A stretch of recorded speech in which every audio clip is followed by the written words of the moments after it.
नमस्कार, आप देख रहे हैं पुलिस वाला वेब न्यूज और मैं हूं आपके साथ कंचन। आइए नजर डालते हैं न्यूज हेडलाइंस पर।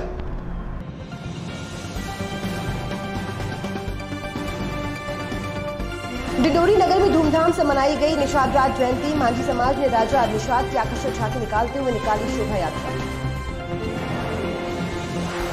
जबलपुर में मासूम बादलगिरी गोस्वामी की मिली बोरे में बंद लाश। 3 दिन से लापता था 10 वर्षीय बादलगिरी गोस्वामी। परिजनों और ग्रामीणों में भारी आक्रोश का माहौल।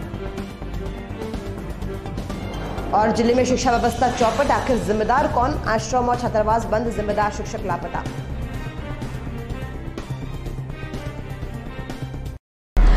और चलिए करते हैं बुलेटिन की शुरुआत। और बुलेटिन में सबसे पहले बात करते हैं मध्य प्रदेश के जबलपुर जिले की पुलिस ने 4 ऐसे आरोपियों को गिरफ्तार किया है जो विभिन्न निजी कंपनियों की चालू और बंद सिमों की खरीद फरोख्त का काम करते थे। पुलिस ने इन आरोपियों के पास से BSNL कंपनी के करीब 1000 चालू और बंद सिमों को भी बरामद किया है। पकड़े गए आरोपियों पर पुलिस ने IT एक्ट के तहत मामला पंजीबद्ध किया है। जबलपुर पुलिस ने साइबर और IT एक्ट के बढ़ते अपराधों पर नकेल कसने का काम शुरू कर दिया है। बुधवार को पुलिस ने ऐसे 4 आरोपियों को पकड़ा है जो देश की जानी मानी कंपनियों के मोबाइल सिमों को अवैध तरीके से खरीदकर बेचने का काम करते थे। पुलिस को शहर में काफी समय से फर्जी मोबाइल सिमों की खरीद फरोख्त की शिकायत मिल रही थी, लेकिन पुलिस इन आरोपियों तक पहुंच नहीं पा रही थी। पुलिस ने इन आरोपियों को पकड़ने के लिए अपने सूचना तंत्र को मजबूत किया और सौरभ सेन, रविंद्र पटेल, विकास विश्वकर्मा और एडविन जैकब नामक आरोपियों को गिरफ्तार कर लिया। आरोपियों के पास से पुलिस ने सैकड़ों संख्या में मोबाइल सिम, 2 लैपटॉप, 10 मोबाइल सहित कई कागजात भी बरामद किए हैं। पुलिस के आला अधिकारियों को शक है कि इन सिमों का इस्तेमाल लोकसभा चुनाव में आपराधिक गतिविधियों को बढ़ाने में किया जा सकता था। ब्रांच और जिला पुलिस की संयुक्त कार्रवाई में ये रैकेट पकड़ा गया है। इसमें 4 लोगों को गिरफ्तार किया गया। ये रैकेट मुख्य रूप से सिम एक्टिवेट करने का था। फर्जी तरीके से ये सिम एक्टिवेट करके बेची जाती थी। इसमें लगभग 500 के लगभग इसमें एक्टिवेटेड सिम बरामद की गई है और करीब 300-400 के लगभग इसमें एक्टिवेटेड सिम की जो बंद हो चुकी है वो बरामद की गई है। अभी इस संबंध में हम उनसे और पूछताछ करेंगे कि ये सिम इन्होंने जो है किस को दे रखी है, उस संबंध में और अभी पूछताछ की जाएगी और इसका और कहाँ किस अपराध में इनका जो इनके द्वारा जो सिम दी गई है उसका इस्तेमाल हुआ है, तो उस संबंध में भी जो है इसमें पूछताछ करेंगे। और वही बात करते हैं जबलपुर की विजयनगर पुलिस ने मोटरसाइकिल चुराने वाले 2 आरोपियों को गिरफ्तार कर लिया है। पुलिस ने इनके पास से चोरी की 2 मोटरसाइकिल भी बरामद की है। बरगी तहसील के रहने वाले आरोपी पंकज चौहान और उदय धनेश्वर लंबे समय से मोटरसाइकिल को चुराकर अपना शौक पूरा किया करते थे। पुलिस ने जब इन दोनों आरोपियों से पूछताछ की तो इन्होंने बताया कि ग्वारीघाट क्षेत्र में रहने वाले अपने साथी नितेश पटेल के साथ मिलकर शहर के विभिन्न इलाकों में खड़ी मोटरसाइकिल का लॉक तोड़कर उसे चुरा लेते थे। पुलिस ने इन दोनों आरोपियों के बताए ठिकाने पर दबिश देकर 6 मोटरसाइकिल भी बरामद की है। पुलिस ने दोनों आरोपियों पर चोरी का मामला पंजीबद्ध कर इनसे और पूछताछ कर रही है। थाना विजयनगर में सुबह TI साहब को सूचना प्राप्त हुई कि 2 व्यक्ति अल्फा मैरिज गार्डन के पास में चोरी की मोटरसाइकिल है होंडा साइन, जिसका नंबर भी उनने बताया MP20MU 2632 ये गाड़ी है और ये बेचने का प्रयास कर रहे हैं। थाना प्रभारी विजयनगर ने CSP साहब को सूचना दी। CSP साहब ने एक टीम बनवाया जिसमें माढ़ोताल से सब इंस्पेक्टर ब्रिजेश भी थे और टीम ने मिलकर के वहां पे घेराबंदी की। घेराबंदी करके जो है उन दोनों को पकड़ा गया। तो उनके नाम जो है एक है पंकज चौहान और दूसरा उदय धनेश्वर, दोनों बरगी थाने के सुकरी गांव के रहने वाले हैं। उनसे जब और पूछताछ हुई तो उनके द्वारा जो है 6 मोटरसाइकिलें और बरामद कराई गई हैं और ये इन मोटरसाइकिलों को जो है हमने बरामद कर लिया है और जिन थानों में जो है इनके प्रकरण कायम है उन थानों को सूचना दे दिए हैं और इनसे जो है और भी मामलों के बारे में पूछताछ करने का प्रयास कर रहे हैं। वहीं जबलपुर पुलिस ने एक आरोपी को मादक तस्करी के आरोप में गिरफ्तार किया है, जबकि दूसरा अभी फरार है। पुलिस ने इनके पास से काफी मात्रा में गांजा भी बरामद किया है। पुलिस ने बताया कि मुखबिर की सूचना पर एक व्यक्ति से पूछताछ की गई तो वो भागने लगा। पुलिस ने उसे पकड़ा तो उसने अपना नाम विक्की पांडे बताया है। तलाशी के दौरान उसके थैले में गांजा पाया गया। पकड़े गए आरोपी विक्की उर्फ प्रकाश पांडे के विरुद्ध 8-20 NDPS एक्ट प्रावधानों के तहत कार्रवाई की गई थी। दूसरे फरार आरोपी दीपक जैन की गिरफ्तारी हेतु हर संभावित स्थानों पर दबिश दी जा रही थी। दौरान पतासाजी के विश्वसनीय सूत्रों की जानकारी लगी कि दीपक जैन भोपाल में लुक छुप कर रह रहा है। थाना प्रभारी पनागर द्वारा एक टीम गठित कर फरार आरोपी की गिरफ्तारी हेतु भोपाल रवाना की गई। टीम ने भोपाल में दीपक जैन को पकड़कर थाना पनागर लाया गया और उससे सघन पूछताछ की तो दीपक जैन ने स्वीकार किया कि वो पिछले 6-7 वर्षों से चोरी छिपे उड़ीसा और छत्तीसगढ़ से मादक पदार्थ गांजा ला रहा था। दिनांक 27 मार्च 2019 को भी दीपक जैन द्वारा ट्रेन के माध्यम से गांजा लाया गया और उसे बेचने के लिए विभिन्न स्थानों में छिपाकर रखा गया। दीपक जैन ने शेष बचे गांजे को अपने घर के बाजू में बने दादा के मकान के बाथरूम में छिपाकर रखना स्वीकार किया। दीपक जैन की निशानदेही पर दिनांक 9 अप्रैल 2019 को बताए हुए स्थान से 23 किलो गांजा, जो कि एक थैले और एक बोरी में रखा हुआ था, कीमती 2.5 लाख रुपए का एनडीपीएस प्रावधानों के तहत विधिवत जब्त करते हुए आरोपी को 8-20 एनडीपीएस एक्ट में गिरफ्तार कर न्यायिक अभिरक्षा में जेल में निरुद्ध कराया गया है। उल्लेखनीय है कि पकड़ा गया आरोपी दीपक जैन वर्ष 2012 में भी अवैध गांजे की तस्करी में पकड़ा गया था, जो लगभग 11 माह जेल में निरुद्ध रहा। वर्ष 2017 में आरोपी के विरुद्ध आबकारी अधिनियम के तहत भी कार्रवाई की गई थी। दीपक जैन की लगातार अभी तक आपराधिक गतिविधियों में संलिप्तता होना पाई गई है। पनागर में लगभग 23 किलो गांजा जब्त किया गया है, जिसमें ये आरोपी अपना दीपक जैन है और पहले विक्की पांडे नाम का व्यक्ति पकड़ा गया था और ये फरार हो गया था। बाद में इसकी तलाश लगातार पुलिस कर रही थी और आज ये घर पे मिला और इसके घर पे जब तलाशी ली गई तो 23 किलो गांजा मिला।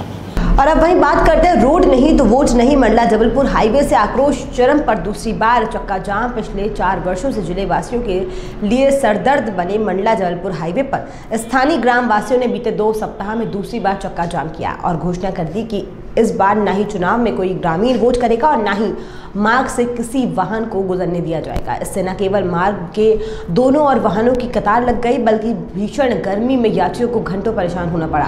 इस दौरान ग्रामीण और कुछ वाहन चालकों में कहासुनी भी हुई। इससे पहले 27 मार्च 2019 को दिल्ली के पास स्थानीय ग्रामीणों ने आक्रोशित होकर चक्का जाम कर दिया था। उस दिन भी भारी वाहनों और दोपहिया वाहनों की लंबी कतार लग गई और सैकड़ों यात्रियों और दर्जनों वाहन चालकों को परेशान होना पड़ा। दरअसल कई महीनों से अधूरी पड़ी सड़क का निर्माण पूरा नहीं होने के कारण पूरे क्षेत्र में धूल का गुब्बारा भरा रहता। स्थानीय लोगों का जीवन नरकी हो चुका है। हाईवे के किनारे स्थित आसपास के कई गांवों में दर्जनों रहवासियों का जीना मुश्किल है।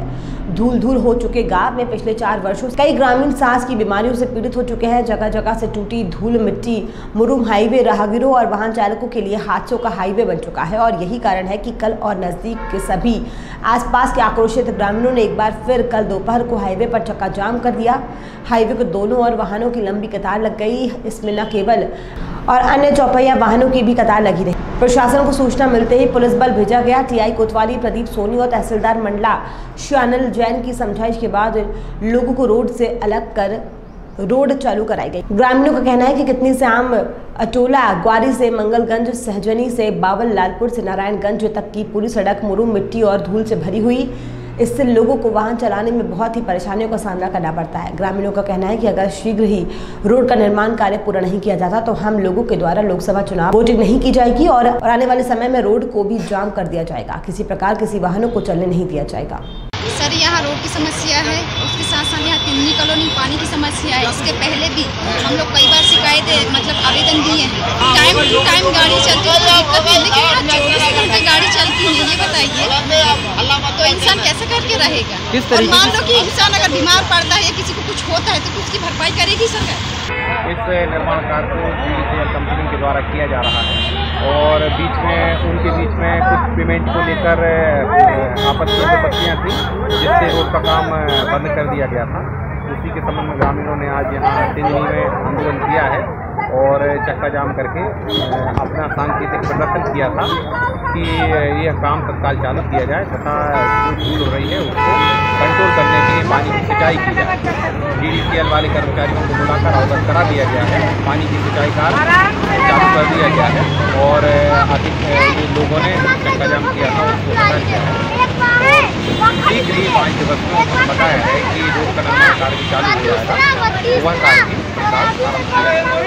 भ्रष्टाचार का एक मामला ग्राम पंचायत खलौड़ी जनपद पंचायत मवई जिला मंडला का आया है, जिसमें आवेदिका श्रीमती सुमन महेश्वरी उप सरपंच द्वारा जिला पुलिस अधीक्षक मंडला को आवेदन दिया गया है कि ग्राम पंचायत खलौड़ी के सरपंच देवी सिंधु ध्रुवे और सहायक सचिव चैतराम साहू प्रभारी सचिव द्वारा शासन की योजनाओं में भ्रष्टाचार किया जा रहा है। जैसे कि रोड निर्माण सिर्फ कागजों पर किया गया है और परमेश्वर की योजना के तहत जितने भी कार्य कराए जा रहे हैं उन सभी कार्यों में इनके द्वारा भ्रष्टाचार किया जा रहा है। अनावेदिका श्रीमती सुमन महेश्वरी द्वारा सूचना के अधिकार के तहत जानकारी मांगी गई। सरपंच देवी सिंह ध्रुवे और प्रभारी सचिव चेतराम साहू द्वारा जानकारी तो नहीं दी जा रही है और सुमन महेश्वरी को धमकाया जा रहा है कि अपना आवेदन वापस ले लो, अन्यथा हम तुम्हें किसी भी केस में फंसा देंगे, नहीं तो तुम्हें जान से मरवा देंगे। भयभीत हैं, जिससे वो अपनी सुरक्षा और आवेदकों के खिलाफ कार्रवाई करने की मांग की गई है। पुलिस अधीक्षक द्वारा उचित कार्रवाई करने का आश्वासन दिया गया है।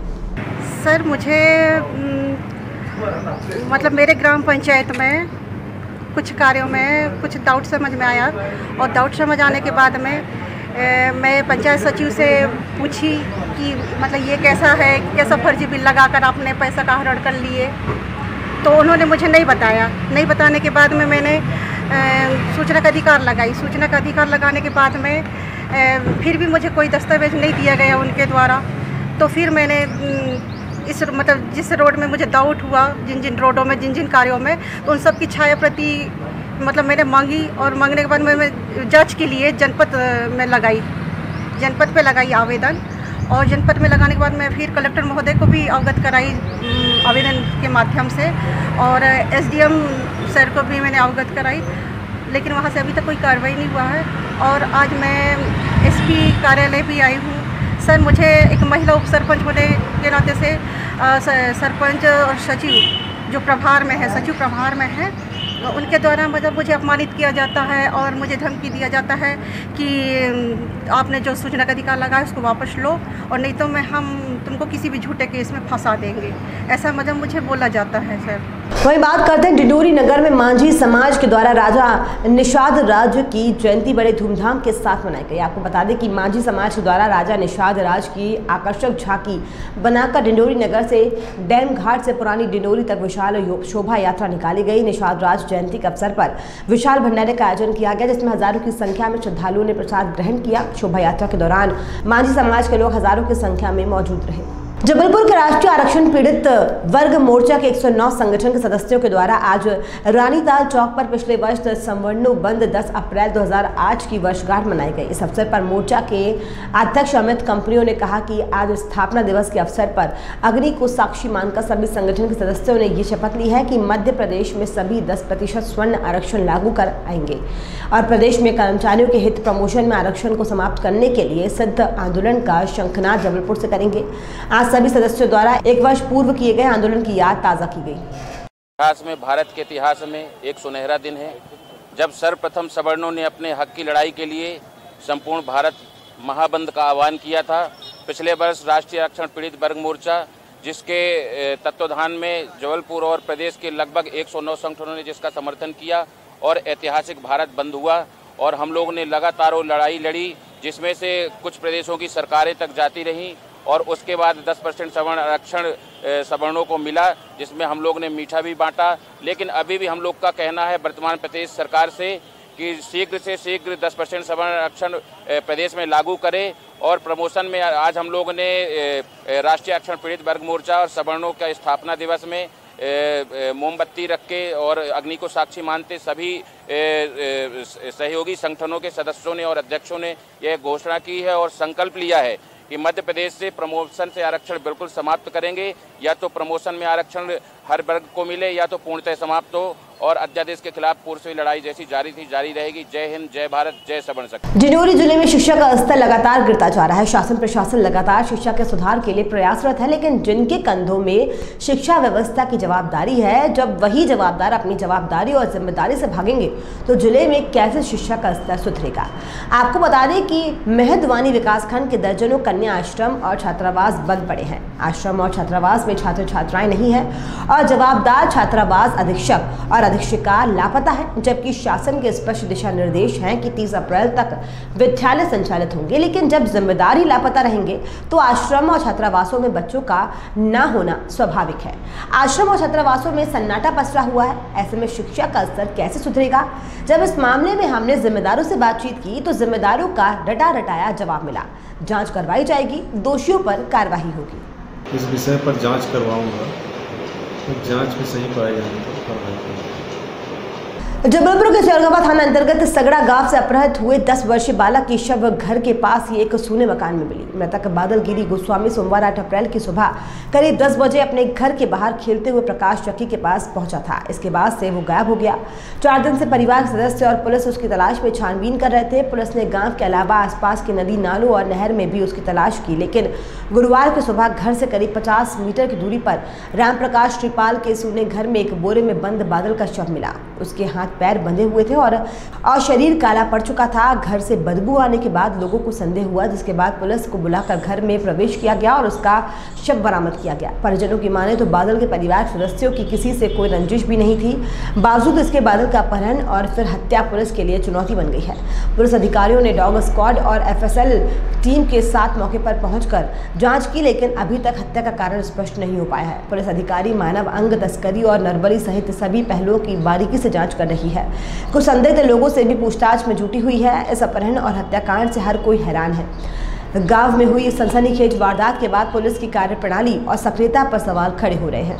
सर, मैं रमेश गोस्वामी, हमारे रिलेटिव हैं और भाई लगते हैं रिश्ते में। इनका बच्चा गुम गया तो मैं 2 दिन से यहाँ घूमने में लगे थे सभी लोग के साथ में। तो सुबह हम एक कुटवार के यहाँ पूछताछ कर रहे थे एक लेडीज से, तो इतने में यहाँ रोने की आवाज़ आई। एक पुराना मकान जिसमें कोई रहता नहीं था।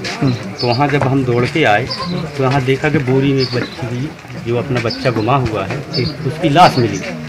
तो लाश मिलने के बाद फिर यहाँ सभी से पुलिस को इतला दी गई। पुलिस आई, पुलिस की इन्वेस्टिगेशन चालू है और पुलिस ने भरोसा दिया है कि बहुत जल्दी से जल्दी गुनाहगार को क्या लग रहा है अरेस्ट करेंगे। बली देने का अब बली अली सर, ये तो पूरी जांच होने के बाद ही पता चलेगा कि बली दी गई है बच्चे की या कोई रंजिश में मारा गया है या बच्चे का ऐसा, मान लो पिताजी से किसी का ऐसा झगड़ा भी नहीं था, कोई ऐसी लड़ाई नहीं थी। उसके बाद भी बच्चे के साथ अगर ऐसा दुष्कर्म किसी ने किया है तो अब पुलिस उसके बारे में जांच पड़ताल चालू है। इसमें अभी हमने PM के लिए डेड बॉडी भेजी है। 8 तारीख को 10 बजे लगभग गया था एक साहब सिंह करके, उसके यहाँ उसमें देखा गया था। हम लोग जो है निरंतर गांव परिवार के जो लोग हैं उनके साथ में परसों से ही जो है इसकी पड़ताल कर रहे थे। सब जगह ढूंढा भी, कल मैं भी आया था, 3-4 घंटे रहा, जहाँ जहाँ संभावना व्यक्त की थी वहाँ सब जगह ढूंढा। जिस तरीके से यहाँ डेड बॉडी मिली है, निश्चित तौर पर उसकी जो है जघन्य हत्या की गई है। जो भी लोग हैं इसमें इन्वॉल्व हैं, हम उसके लिए वैज्ञानिक तरीके से पूरा पता करके और शीघ्र ही आरोपियों की गिरफ्तारी करेंगे। अभी क्या सर कोई क्लू मिल पा रहे हैं कि किस तरह? अभी कुछ क्लू हैं जो परिवार वाले हैं, क्योंकि बच्चे की तो बेचारे से किसी की दुश्मनी नहीं थी। 9-10 साल का बच्चा है। जिस तरीके से उसके साथ घटना की गई है वो कतई जो बुनी है। जो लोग हैं जिसमें हैं सभी तरीके की हमारी टीम है, जो FSL की जो एक्सपर्ट हैं डॉक्टर और हमारे जो विवेचना के एक्सपर्ट जो TI हैं, वो उनको सबको हमने स्पॉट दिखाया है। बाकी जो डॉग की जो पार्टी है वो भी उसने अभी पूरा स्पॉट देखा है। तो देखते हैं उसमें क्या क्या एविडेंस मिलती है। और फिलहाल बुलेटिन में इतना ही। और भी खबरों के लिए आप देखते रहिए पुलिस वाला वेब न्यूज़।